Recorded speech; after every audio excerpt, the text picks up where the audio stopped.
না, আমরা বন্ধুরা মিলে একটা প্ল্যান করতেছি, সেটা হলো যে একটা ট্যুরের প্ল্যান। তো এখন কয়জন যাবে এখনো মোটামুটি শিওর হয় নাই, তবে আনুমানিক 7 জন, 4টা বাইক সহ সাতজন যাবে। তো ইনিশিয়ালি যে প্ল্যানটা করছি সেটা হলো যে 14 গ্রাম যাব, কুমিল্লা।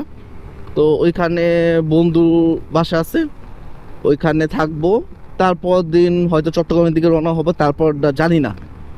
তো চিন্তা করতেছি মে মাসের 1 তারিখে ভোরবেলা রওনা দিব আল্লাহর নামে। তো অফিস থেকে একদিনের ছুটি অ্যাপ্লাই করছি। তো একদিনের ছুটি অ্যাপ্লাই সহ, মেয়ের বন্ধ সহ, আবার শনি রবি সহ মোট 4 দিন বন্ধ আমার হয়ে গেছে গা। আজকে দেখি আড্ডা উড্ডা দেওয়ার সময় আজকে একটা ফিক্স একটা প্ল্যান করব যে কিভাবে কি করতে হবে। তারপর আপনাদেরকে জানাবো যে কোথায় যাব, কবে এক্সিকিউশন করব।